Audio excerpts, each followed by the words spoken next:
अस्सलाम वालेकुम नाजरीन, मैं हूँ आपकी होस्ट एनिशा और आप देख रहे हैं वीकेंड शाइन विद एनिशा। कैसे हैं आप लोग? ठीक ठाक?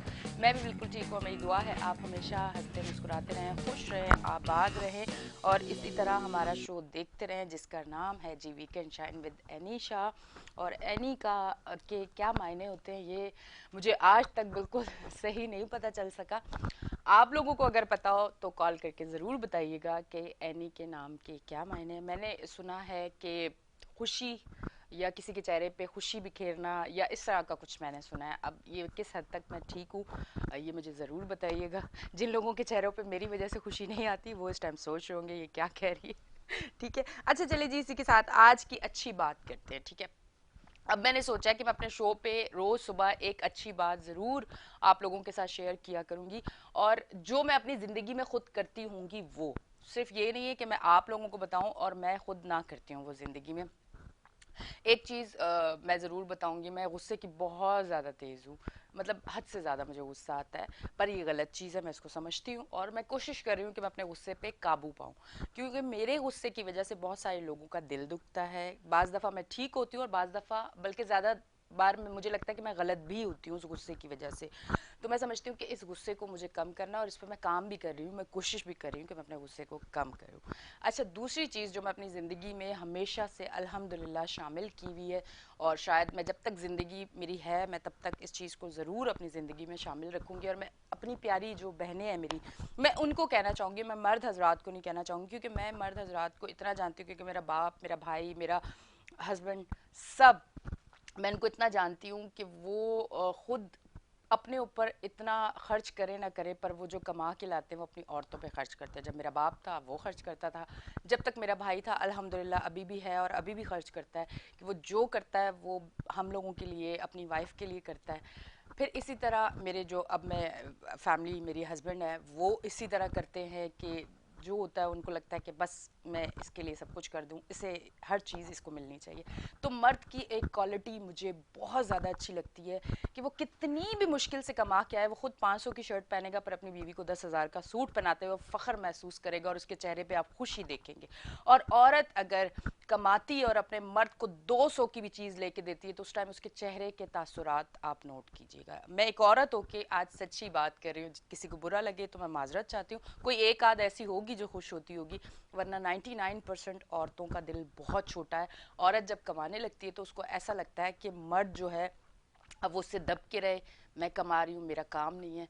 तो ये चीज़ें सबसे ज़्यादा बुरी होती हैं, इन चीज़ों को बिल्कुल नहीं होना चाहिए। जब आप दो फैमिली के लोग हो, आप लोगों ने घर चलाना है, आप घर संभालते हो, जॉब करते हो या आप सिर्फ घर संभाल रहे हो, तो आप एहसान किसी पे नहीं कर रहे। घर इसी तरह से चलते हैं, रिश्ते इसी तरह से चलते हैं। और दूसरी चीज़, आप किसी भी रिश्ते में हो केयरिंग लविंग ज़रूर होना चाहिए और एक चीज़ ज़रूर सोचनी चाहिए कि आया मेरी ज़ात से मेरे पार्टनर को कोई तकलीफ़ ना हो, मेरी कोई ऐसी चीज़ जो उसे बुरी ना लगे या मेरी कोई चीज़ जो उसकी ज़िंदगी में और जहर घोल दे वो ना करें। मैं उन लड़कियों के लिए भी कहना चाहूँगी जो अब जिनकी शादियाँ होने वाली हैं या तैयारी हो रही है, मैं उनको एक ही चीज़ कहूँगी कि बर्दाश्त अपने अंदर बहुत ज़्यादा रखिए।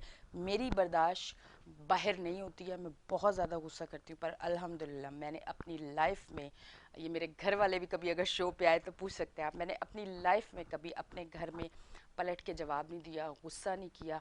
मेरे घर वाले नहीं जानते कि एनी इतने गुस्से वाली है। मैं बाहर हूँ, घर पे नहीं हूँ। बाहर भी गुस्से वाली क्यों, कुछ रीज़न ऐसे होते हैं कि आपको बहुत सारी चीज़ों को कंट्रोल करना पड़ता है। जब एक औरत घर से बाहर जाती है तो उसको बहुत सारी नज़रों को फेस करना पड़ता है, उसको अपने आप को ऐसा बनाना पड़ता है कि कोई उसके पास आते हुए और उससे बात करते हुए खौफ महसूस करे कि इससे बात की तो मसला बहुत ख़राब हो जाएगा। बहुत ज़्यादा आप अगर अपने आप को बहुत हल्का पेश करते हैं किसी के सामने तो लोग आप पे फ़ौरन से हावी होने की कोशिश करते हैं, इसलिए औरत को अपना ये रूप बनाना पड़ता है, शायद ये वजह है। तो ये आज की मेरी अच्छी बात थी, अगर आप इससे कुछ सीखेंगे तो मेरे लिए भी बहुत अच्छा होगा और कोशिश करें ये बात अपनी ज़िंदगी में शामिल करें।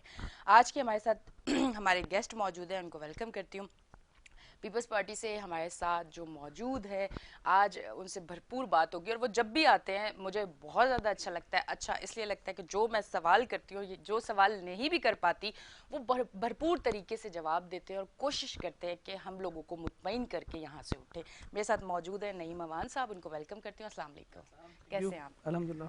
अच्छा जी, उसी के साथ पीटीआई से ताल्लुक़ है उनका। और जैसा कि आपको पता है, अब सिंध के हुकूक की बात हो रही है, तो पीटीआई तो आज हमारे साथ ज़रूर होंगे।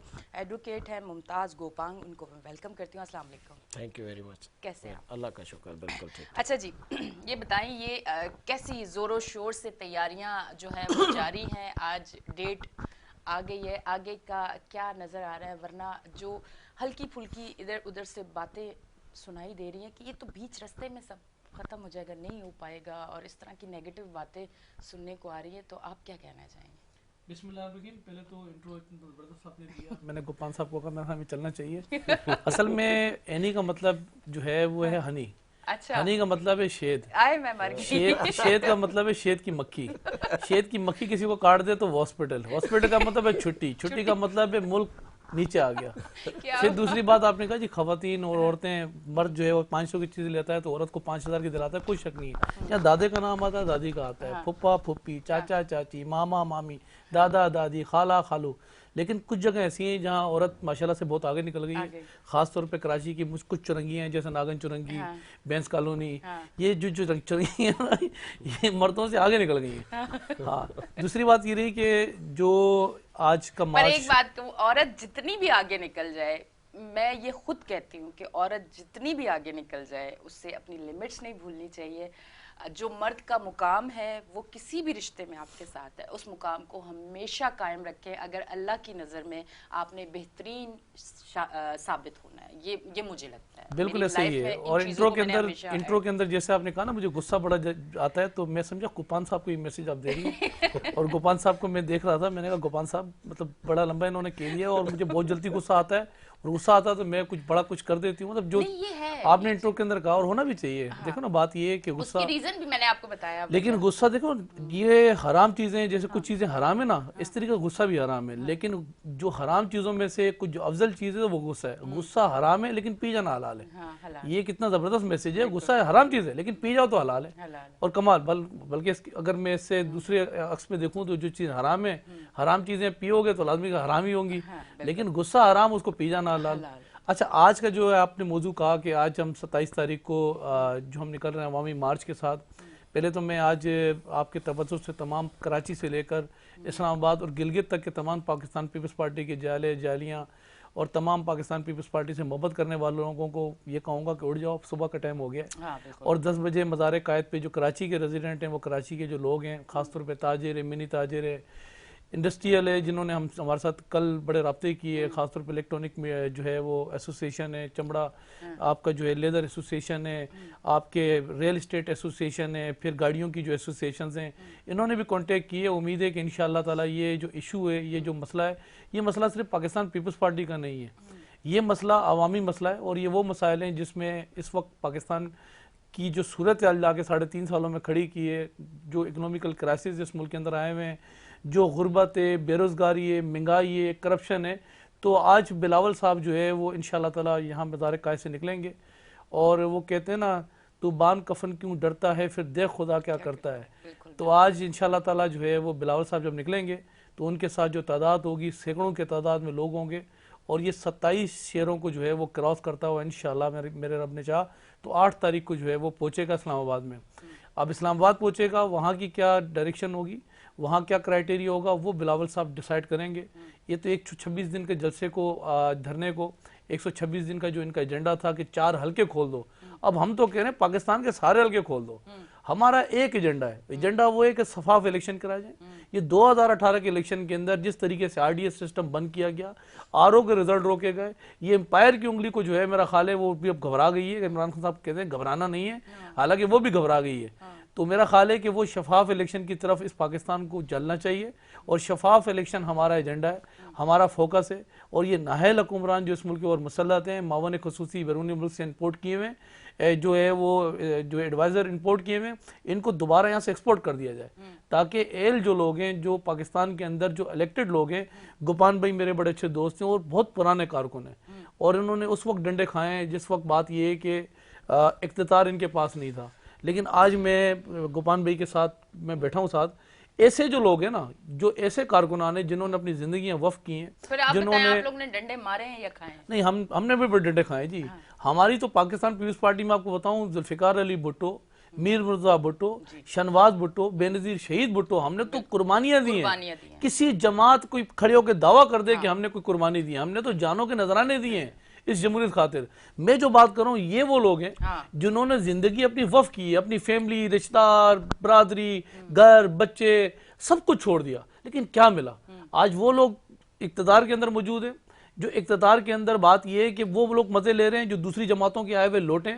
वो देख रहे थे ना, सुनामी आएगा भाग के लेके जाएगा, सुनामी देखा, कुछ काफ लीग से गए, कुछ PMLN से गए, कुछ हमारे पास से गए, दीगर जमातों के लोटों ने पानी भरा, उस सुनामी लेकर आ गए। तो ये जो जेन्युइन जाल हैं, जो आके पार्टी का दिफा करते हैं और हर फोरम के ऊपर इनके साथ मेरी डिबेट होती है, ये लोग रह गए बेचारे। और आज जो तारीख इंसाफ ने जो है वो इन्होंने भी एक रैली का इंतकाद किया हुआ है, निकाली हुई है सखर में, मेरा ख्याल है वहाँ पहुंची है, और पहुंचने के साथ ही उनको नजर आ गया कि बात ये है कि हमारी स्वागत बड़ा अच्छा हो गया है। अच्छा। हालांकि इनके कुछ लोगों से पूछा, कैमरामैन ने, तो उन्होंने कहा नहीं जरा स्वागत तो करो। हाँ, नहीं, उनसे पूछा, बोला सही आप कहाँ तक जाओगे? उसने कहा हम तो सही पीर साहब को देखने के लिए आए हैं, शाह महमूद कुरैशी साहब को, ये तो हमारे पीर साहब हैं। हमारा क्या लेना देना भाईजान तरीके इंसाफ की इस रैली के साथ। और कमाल ये तरीके इंसाफ इस वक्त जो है वो, मैं इनको खराज तहसीन पेश करता हूँ।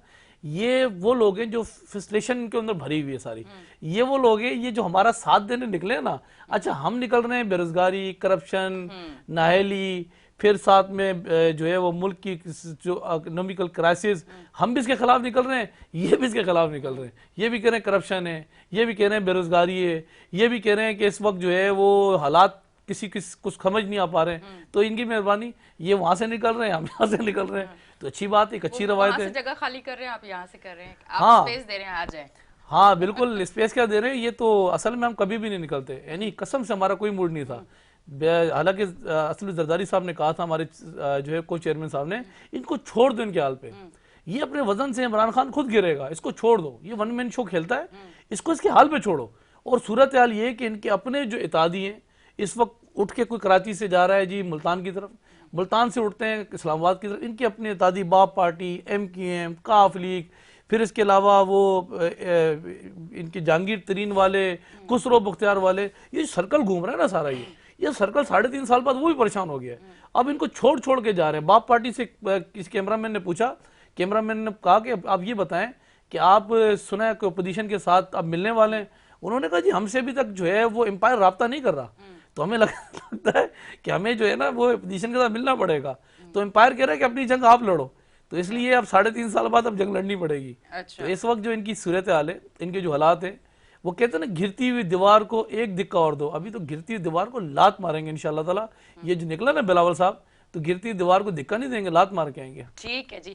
अच्छा, इसका जवाब भी मैं आपसे लूंगी, पर उससे पहले मैं आप जरूर ये हमारे देखने वालों को जो आज जियाले निकल के आ रहे हैं और जा रहे हैं, उनके लिए क्या कहना चाहेंगे आप, क्योंकि एडवोकेट भी हैं, ये बताइएगा कि अगर जलसे, धरना, इस तरह की चीज़ें होती है तो किन किन हदों में रह के हो, किन चीज़ों को आप लॉ के उससे मैं आपसे पूछना चाह रही हूँ कि किन चीज़ों को आप नुकसान नहीं पहुँचा सकते, ताकि ये मैसेज उन तक पहुँच जाए और आप करें, आप जुलूस भी, जलसे जो भी निकालना है, धरने करने, सब कुछ करें, पर इन चीज़ों को मद्देनज़र रखते हुए।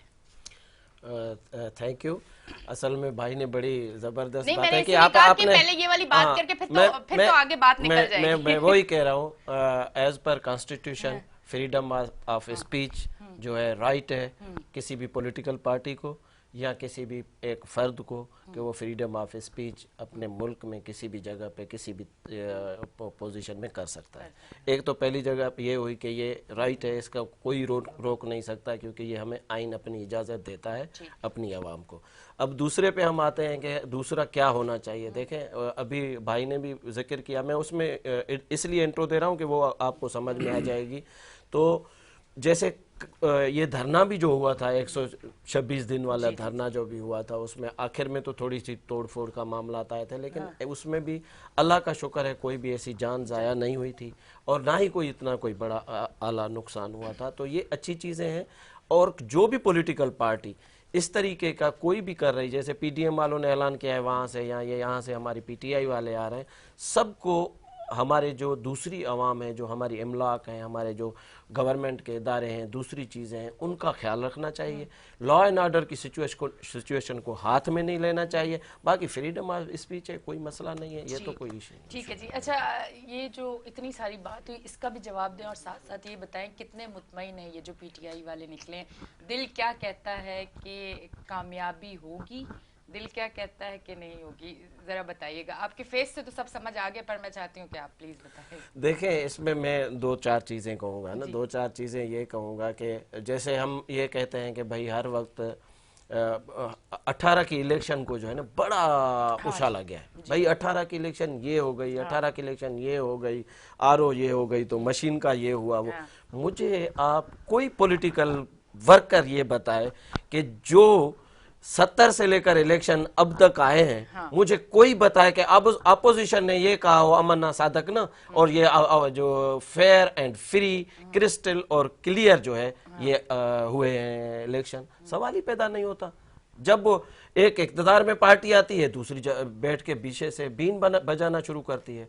तो हमने तो 4 हलकों की बात की थी, तो उस वक्त 4 हलकों की बात तो ठीक थी ना, कि 4, हमने ये नहीं कहा था, हमने पूरी इलेक्शन को डिसोल्व करने का नहीं कहा था, हमने दूसरी कोई चीज नहीं कही थी। आपको भी पता है एजेंडा था पीटीआई का कि भाई प्लीज आप सिर्फ 4 हलके खोल दें। जो 4 हलके उस वक्त नहीं खुल रहे थे, अब वो पॉलिटिकल पार्टीज, वो पॉलिटिकल फोर्सेस 18 के पूरे इलेक्शन को सबूतोज कर दिया है कि भाई ये तो बिल्कुल भी किसी किस्म के इलेक्शन नहीं है। हालांकि उन्हीं इलेक्शन में मेजॉरिटी से पीपल्स पार्टी यहाँ से एमएनएस की सीटें ली सिंध से, और मेजॉरिटी में यहाँ पे हुकूमत बना के बैठी हुई है। उसके बाद भी फेयर एंड फ्री इलेक्शन नहीं हुए। ठीक है, वहां पे आपके पंजाब में चले जाए, वहां पे भी आपको सारी चीजें। मैं कहता हूं पीटीआई के इस हुकूमत के दौर में जो भी बाय इलेक्शन हुए, कोई पॉलिटिकल पार्टी दावा नहीं कर सकती थी कि इस तरीके से फेयर एंड फ्री इलेक्शन हुए हों, जिस तरीके से बाय इलेक्शन पूरे पाकिस्तान में हुए हैं। क्या पीटीआई की रोलिंग पार्टी, हर वक्त रोलिंग पार्टी जो है बाय इलेक्शन जीतती है, लेकिन इस मर्तबा उससे उपतड़ है कि इसका मकसद क्या हुआ कि अगर फेयर एंड फ्री इलेक्शन थे तो पीपल्स पार्टी जीती है, अगर फेयर एंड फ्री इलेक्शन थे तो नून लीग वहां से पंजाब से जीतती है और पीटीआई हार जाती है। तो ये क्या है?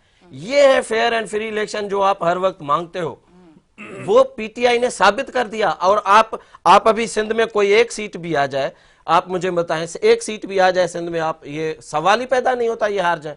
रोलिंग पार्टी है ये यहाँ पे। तो मेरा कहने का मकसद है कुछ चीजें ऐसी होती हैं जो मान लेनी चाहिए। अब देखें भाई, सारी चीजों को हम देख रहे हैं, ठीक है, कोई मसला नहीं, हम वहां से निकले भाई, हम पाकिस्तान तहरीक इंसाफ अगर वहां से निकली है तो वो निकली है कि सिंध के हुकूक, भाई वो सिंध के लिए कह रही है। आपने तो सारी सिंध को तो मेरे ख्याल में मोहनजोदड़ो बना हुआ है, अब तो कराची भी हमारा कचरा और मोहनजोदड़ो बना हुआ है। आप मुझे बताएं, कराची में कोई ऐसी चीज मुझे इस वक्त बताएं। 14 साल गुजर चुके हैं, 14 साल, हमें तो अब 3.5 साल के ताने दे दे के हमें मार दिया है। हमें तो बड़ा हमें नाइंसाफी लगती है। ये तो पॉलिटिकल नाइंसाफी है मेरे ख्याल में। अवान साहब भी ये जो है ना पॉलिटिकल वर्कर हैं, ये भी पुराने जमाने से आ रहे हैं, ये भी समझेंगे कि ये तो हकीकत है यार। 14 साल, उसमें 5 साल आप वो लगाए फेडरेशन वाले, उसके बाद नीचे 14 साल की हुकूमत में यहाँ पे क्या हुआ है, यहाँ पे आपकी सेहत, दूसरी चीजें देखिए यार, ऐसे नहीं होता। देखिए बाकी चीज ये है, मैं अभी भी ये कह रहा हूँ कि देखें, ये हर आदमी का राइट है, हम भी वहां से आ रहे हैं यहाँ तक, ठीक है, हम देखें ये एक मैसेज होता है, मैसेज कन्वे करना होता है, अवाम को दिखाना होता है। देखें ये वो नहीं है कि ये कोई मतलब अवाम को सिर्फ दिखाना होता नहीं, है, दिखावा नहीं। हाँ। मैं अवाम को दिखाना होता है कि इस पॉलिटिकल पार्टी जो रोलिंग कर रही है, हाँ। उसने आपके हुकूक के लिए क्या क्या किया है, क्या क्या नहीं किया। हाँ। जैसे इस्लामाबाद में जा रहे हैं अवान साहब वाले, वहां पे पहुंचेंगे तो जाहिर है हमारी पॉलिसीज पे बात करेंगे ना, दूसरी चीजों पे तो बात नहीं करेंगे ना। फैसला तो अवाम को करना है ना, सिंध के भी अवाम को फैसला करना है, पाकिस्तान के भी अवाम को फैसला करना है। लेकिन मुझे जो लग रहा है वो यही है, क्योंकि अभी तक कोई फाइनलाइज कोई चीज नहीं है। आज से यहाँ 27 से ये जो है लॉन्ग मार्च निकलेगा और 8 तारीख को वहां पे पहुंचना है। बाकी उसके बैक में क्या होना है क्या नहीं है कुछ भी नहीं है। मैं आज आपको बता देता हूं कि कुछ भी नहीं होना वाला, वहां पे बड़ा जलसा होगा 8 तारीख को, सारी चीजें होंगी, उसके बाद जाओ घर, फिर आगे फिर चलता रहेगा सारी चीजें, क्योंकि पीडीएम वालों ने अलग से ऐलान किया हुआ है। लेकिन एक टोटल पॉलिटिकल फोर्स भी आपस में नहीं मिलके चल रहे। अगर इतनी ही बड़ी पाकिस्तान तहरीक इंसाफ की गवर्नमेंट में बहुत सारी चीजें हैं और सारे पॉलिटिकल फोर्स, आप मुझे अभी तो वो तो जो ऑपोजिशन में है वो तो वहां पे ठीक, लेकिन अगर हम वापस आ जाए तो जो हमारे इत्तेहादी हैं उनका भी ये बताते रहते हैं हमारे अपोजिशन वाले, इत्तेहादी ने ये बोल दिया, इत्तेहादियों ने तो कल ये बोल दिया है कि हम इस पॉलिटिकल पार्टी के साथ हैं। परवेज अलाई ने कहा काफ लीग तो भाई हम पार्टी का साथ देंगे, हम जहां जैसे चल रहे हैं वैसे ही चलेंगे। मुलाकातें पॉलिटिकल किसी के भी दरवाजे बंद नहीं होते। जो घसीटते थे वो भी आपस में मिल गए और जो आपस में लड़ते थे वो भी मिल गए और नून लीग वहां पे चली गई। आपको पता है 14 साल के बाद वहां पे चाय पिए जाके। पर अब हमें भी तो चाय पीनी है, ब्रेक का टाइम आ गया, क्या करें, एक सिप आप भी लें और लेते हैं एक छोटी सी ब्रेक, मिलते हैं ब्रेक के बाद।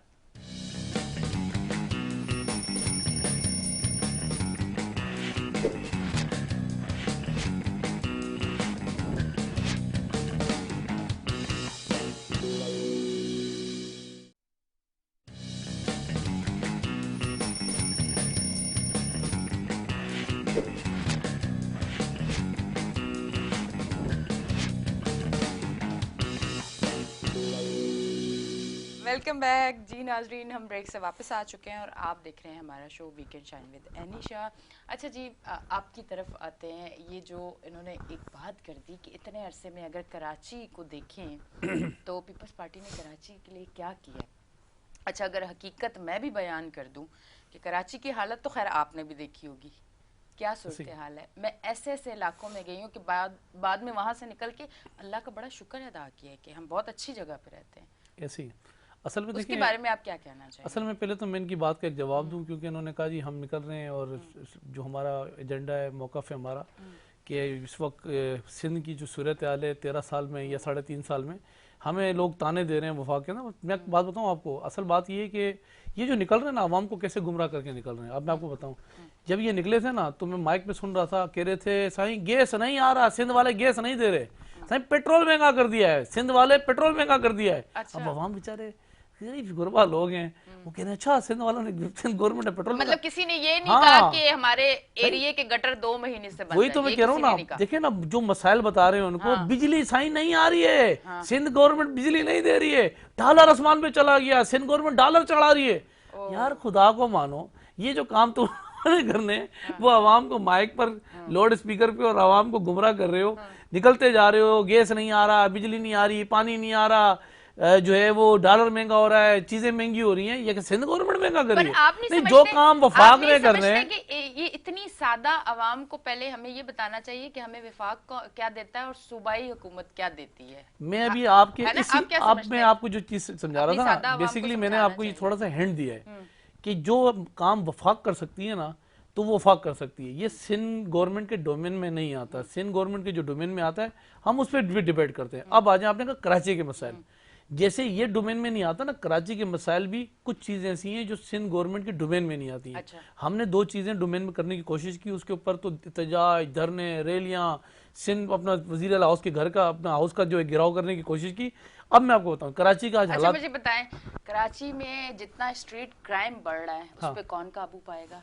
आए दिन लोगों के मोबाइल, पैसे छीने जा रहे हैं, उस पे कौन काबू पाएगा? मेरे घर तक मेरे पानी नहीं आता और वो टैंकर में जाके पैसों की सूरत में मेरे घर में आ रहा है। मेरी गली में अगर 10 दिन से गटर बंद है तो वो कौन देखेगा? मेरे अगर सड़क आज 6 महीने से टूटे हुए हैं और गाड़ी भी खराब हो जाएगी अगर उस पे आप चलाते रहे, तो ये कौन देखेगा? इसका थोड़ा सा मुझे अच्छा, बता मुझे दें। थोड़ा सा लंबा और टाइम ये दीजिएगा, 3.5 साल में नहीं हुआ। सुने गोपान साहब को जैसे टाइम आपने दिया ना, और मैं खामोश होकर बैठा था। बिल्कुल बिल्कुल, मैं देखिए खामोश हूं। कराची, जैसे मैंने कहा, देखिए बिल्कुल, जैसे आपने कहा ना, जैसे मैंने आपको बताया कि हमारी चीजें डोमेन में नहीं आती हैं, गैस बिजली के नर्क ओगरा बढ़ाता है, फिर आपकी दीगर जो चीजें जो वफाकी गवर्नमेंट देती है। कराची का इशू मैं आपको बताऊँ, कराची जो है ना ये मेट्रोपॉलिटन सिटी है, लाहौर मेट्रोपॉलिटन नहीं है, इस्लामाबाद मेट्रोपॉलिटन नहीं है, पेशावर मेट्रोपॉलिटन नहीं है, कराची मेट्रोपॉलिटन सिटी। यहाँ हर नस्ल रंग से ताल्लुक रखने वाले, हर जुबान से ताल्लुक रखने वाले लोग रहते हैं। कराची है 5 हिस्सों में कटा हुआ। कराची की जो ज्यादा जमीन है वो है कैंटनमेंट के पास। कैंटोनमेंट की जो रोड है वो कैंटोनमेंट उसको सेट करेगा, जो स्ट्रीट लाइट्स हैं कैंटोनमेंट ठीक करेगा, गटर के ढकने हैं वो कैंटोनमेंट ठीक करेगा, कैंटोनमेंट के अपने पार्क हैं, कैंटोनमेंट के अपने मैदानात हैं जिन बच्चे जाके जाके वहाँ वर्जिश करते हैं, एक्सरसाइज करते हैं, खवातीन आके वॉक करती हैं। कैंटोनमेंट के अपने कुछ नाले हैं, कुछ कैंटोनमेंट की अपनी जमीन है। अच्छा, कुछ जमीन ऐसी है जो पोर्ट एंड शिपिंग के पास है, कुछ जमीन ऐसी है जो रेलवे के पास है। रेलवे की पुलिस जमीन पर सिंध गवर्नमेंट कुछ नहीं कर सकती है। रेलवे की जो जमीन है उसकी अपनी जो है वो, जैसे हमारा केडी है, उनका अपना एक इदारा है जो लीज करता है डॉक्यूमेंट्स, जो वहाँ डॉक्यूमेंट ट्रांसफर होते हैं। फिर से एक है सिविल एविलेशन। ये 5 इदारे हैं जिनके पास, फिर Sindh government, civil aviation, port and shipping, फिर साथ में कैंटोनमेंट और सिंध गवर्नमेंट। अब आ जाए सिंध गवर्नमेंट के पास जो कराची के जो मसाइल और वसाइल कराची के, अब मैं आता हूँ, मैं वो बताता हूँ, वाटर बोर्ड पे भी आते हैं। हाँ। कराची जो ना, कराची में बल्दियाती 1/2013 साइन हुआ था। बल्दियाती 1/2013 जब साइन हुआ तो गवर्नर इशरतुल इबाद मौजूद थे, हमारे साहब जो वजीर आला थे कायम अली शाह साहब वो मौजूद थे। हमने एक मेमोरेंडम साइन किया था। मेमोरेंडम ये था कि हमने इख्तियारात किसके क्या कर देने। तो उस वक्त हमने इख्तियारात मेयर कराची को दिए थे। 27 जो चीज़ें थी वो मेयर कराची के अंडर कर दी थी। कराची के रोड बनाना ये मेयर कराची की जिम्मेदारी थी, ये सिंध गवर्नमेंट की नहीं थी। कराची में 200 छोटे नाले। मेयर कराची ने क्या कहा था आपने ये भी सुना? मैं भी बताता हूँ ना। अच्छा सुना, 4 साल बाद सुना। ये काम अगर पहले महीने सुनाते हैं ना, पेपर उछालते, इख्तियारात ही नहीं चले, 4 साल मजे पूरे लिए। अब आ जाए जी, कराची के अंदर ये 200 छोटे नाले, 13 बड़े नाले, ये सफा करने की जिम्मेदारी मेयर कराची की थी। कराची के अंदर स्ट्रीट लाइट जब जाके देखे ना, एक लाइट जलती है, 4 बंद पड़ी हुई है। ये स्ट्रीट लाइट जो थी वो मेयर कराची ने ठीक करनी थी। बच्चों के मैदानात, बच्चों के खेलों के जो मैदानात हैं, पार्क, ये मेयर कराची की जिम्मेदारी के अंदर आते थे। फायर ब्रिगेड की गाड़ियाँ और यहाँ के 3 बड़े अस्पताल, जैसे आबादी शहीद अस्पताल है, और यहाँ सिंध एक हमारा कुरंगी का अस्पताल है, एक हमारा नाजमाबाद में अस्पताल है, ये जो है वो इनके अंडर आते थे। फिर कुछ स्कूल ऐसे हैं जो डीएमसी के अंडर आते हैं, और कुछ डिस्पेंसरी ऐसी हैं जो डीएमसी के अंडर आती हैं। अच्छा, अभी फायर ब्रिगेड किसके अंडर आती है? आपके मेयर कराची के अंडर आती है, केएमसी के अंडर आती है। हाँ, तो केएमसी किसके अंडर है? केएमसी मेयर कराची के अंडर है। अभी तो खैर मेयर कराची के, अब आप पहुंचे ना, मैं पूछना चाह रही हूँ ना, आप आवाम को समझाएं ना कि पीपल्स पार्टी फिर क्यों है, जब ये काम वो करेगा, ये काम वो करेगा, ये काम वो करेगा। बता रहा हूँ ना आपको मैडम, आपको जब सारी चीजें और लोगों ने फिर पीपल्स पार्टी क्यों? मैं तो वही बता रहा हूँ, देखिए ना, समझाता हूँ। अच्छा, ये पुल जो है ना, पुल अंडर पासेस जो पुल है, ये मेयर कराची ने बनाने थे, ये सिंध गवर्नमेंट नहीं बनाती। तो ये इख्तियारात नहीं थे।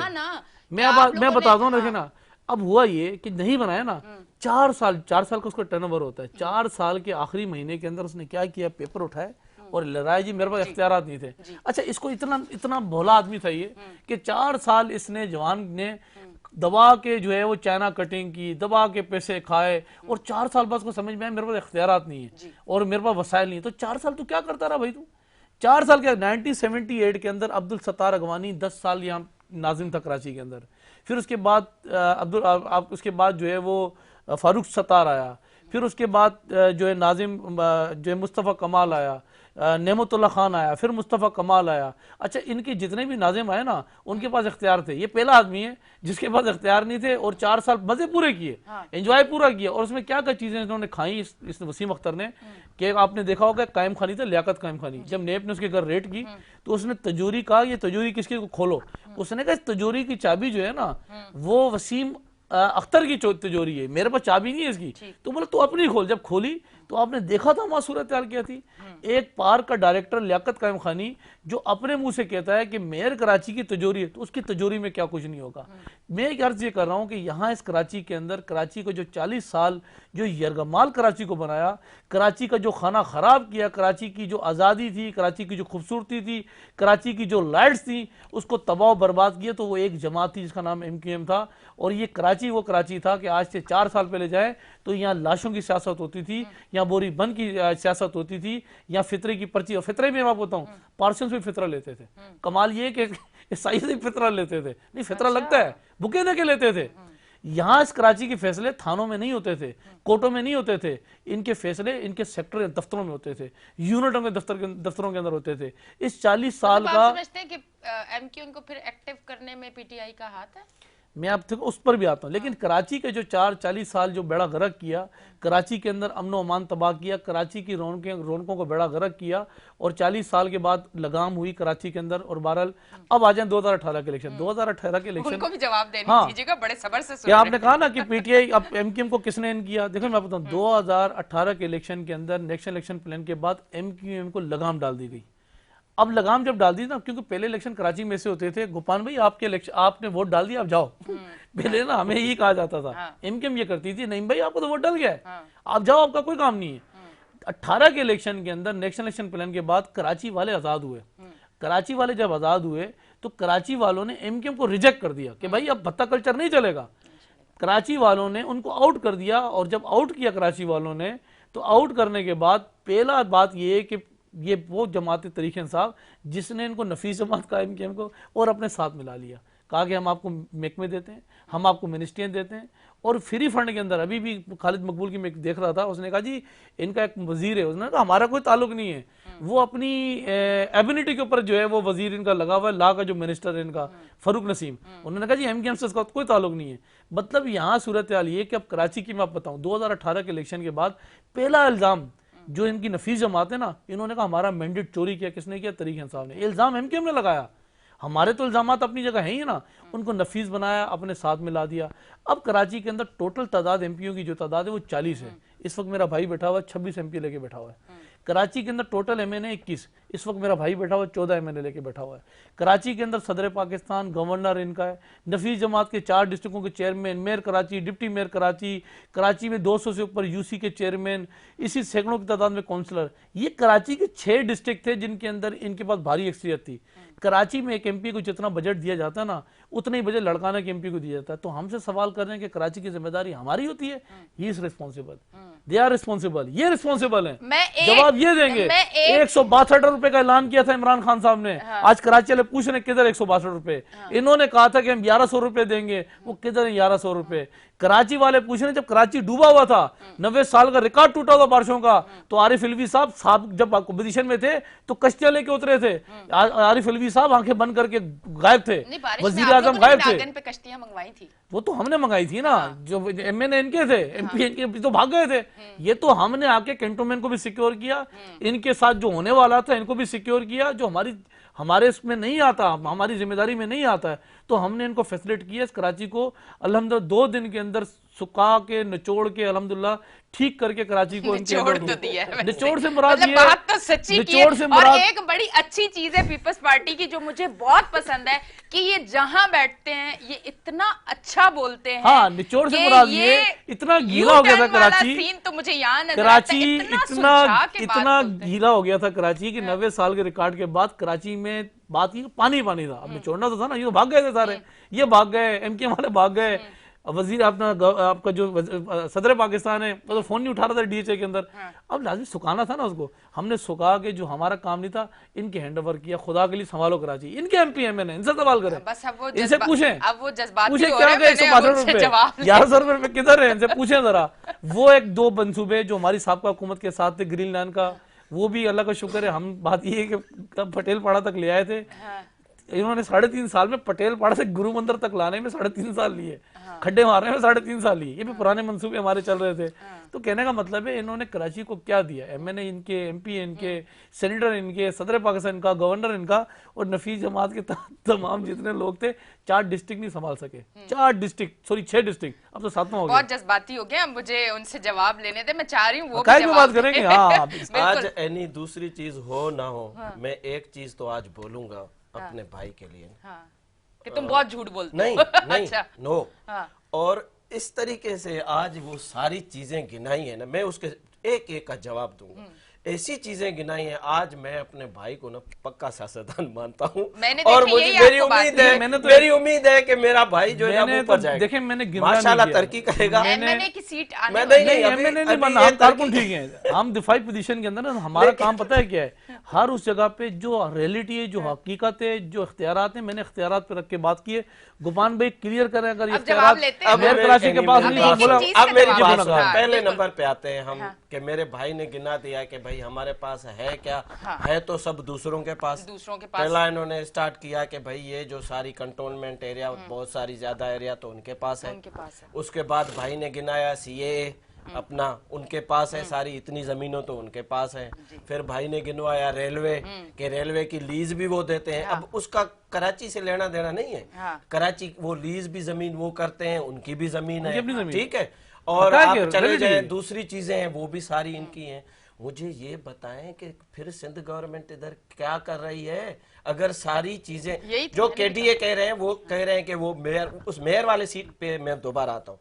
मुझे बताएं मेरे भाई, अगर आप कंटोनमेंट की बात कर रहे हैं तो फिर ये भी सुने कि कंटोनमेंट के जितने भी एरिया आपके कराची में, वहां पे ढक्कन भी है, कंटोनमेंट के जितने भी इलाके हैं वहां पे रोड भी है, कंटोनमेंट के जितने इलाके हैं वहां पे फूल भी खिले हुए हैं। उनके पार्कों में जाओ, मैं भी जाता हूं, आप भी जाओ, आप अपने पार्कों में भी जाओ, जो आपके अंडर आते हैं पार्क्स वो भी देखो, कंटोनमेंट के भी पार्क्स देखो कि वहां पे क्या हो रहा है। मेरी बात सुने, ये सारी चीजें, और उसके बाद सुनना पड़ेगा, टैक्सेस भी पूछे ना, ठीक है, पता करें इसको टैक्सेस किसको कौन लेता है, क्यों नहीं करें ना। टैक्सेस अगर वो लेते हैं वहां से, उनका रेवेन्यू अलग है, प्रॉपर्टी टैक्स वो अलग है। बात ये कि प्रॉपर्टी टैक्स उनके पास जाता है, लैंड टैक्स उनको जाता है, दुकानों के टैक्स उनको जाते हैं। तो मैं तो अर्ज ये कर रहा हूँ, अगर उनके पास जाती है आपके पास जेब से तो कोई भी नहीं लगाता ना। मैं अर्ज ये कर रहा हूँ, जेब से कुछ नहीं लगाता। अब इतने ही अच्छे थे, अब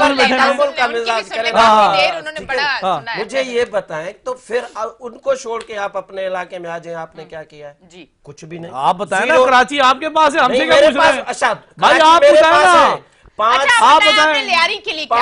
600 अरब रुपए NFC अवार्ड के थ्रू, 18वीं तरमीम के थ्रू आप सारे का सारा पैसा वहां से वफाक से लेके आप बैठ जाते हो। ऐसा नहीं, आप मुझे बताओ। NFC अवार्ड की नहीं, या तो आप मुझे जेन्युइन दावा करें।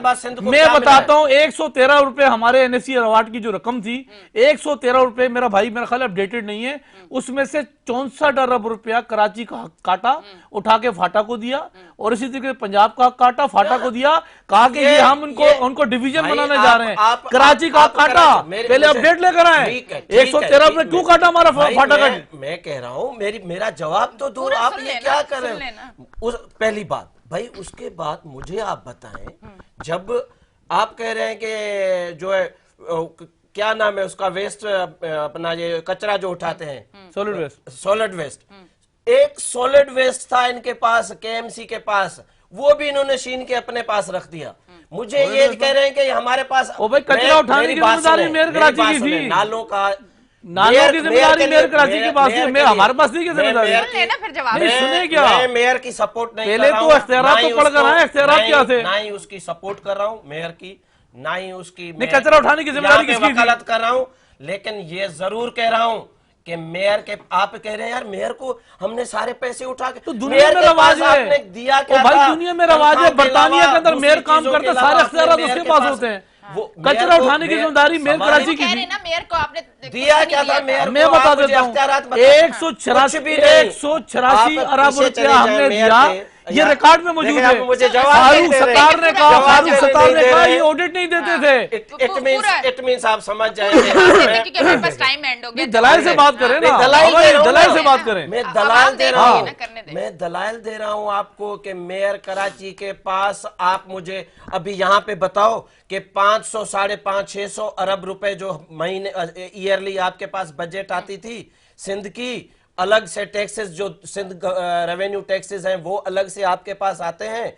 आप मुझे बताएं उनमें से आपने कितने मेयर के पास आपने वो जो है बजट जवाब दे दूं? सवाल ही पैदा नहीं होगा। जवाब का टाइम नहीं, टाइम हो गया, इसका जवाब दूं पहले मैं। देखिए सवाल का जवाब, सवाल का जवाब देता हूं। अब मैं बताता हूं, साल में अगर 30 से मैं बता दूं कितने हमने दिए तो मैं उसका जिम्मेदार। अच्छा मैं बता देता हूँ। 30 से 40 अरब 4 साल में मेयर के पास थे। अच्छा, अभी हो गया सवाल इनका। अभी मुझे पूछा है इन्होंने, मैं जवाब देता हूँ। जो मुझे गबन साहब सवाल कर लिया ना, फिर टाइम खत्म हो जाएगा, जवाब रह जाएगा ना, ये फिर सवाल लेके चले जाएंगे। नहीं, असल बात ये इन्होंने कहा कि 500 अरब हो चुका है, आवाज आ चुकी है। अच्छा बात सुने, हमने 184 अरब रुपया मेयर कराची को दिया। फारूक इनका जो फारूक सत्तार है उसने प्रेस कॉन्फ्रेंस में कहा, मैंने इनको कहा एमकेएम को कि 184 अरब रुपए का मुझे ऑडिट दो। मुझे ऑडिट नहीं दिया, उठा के मुझे बाहर कर दिया जमात से।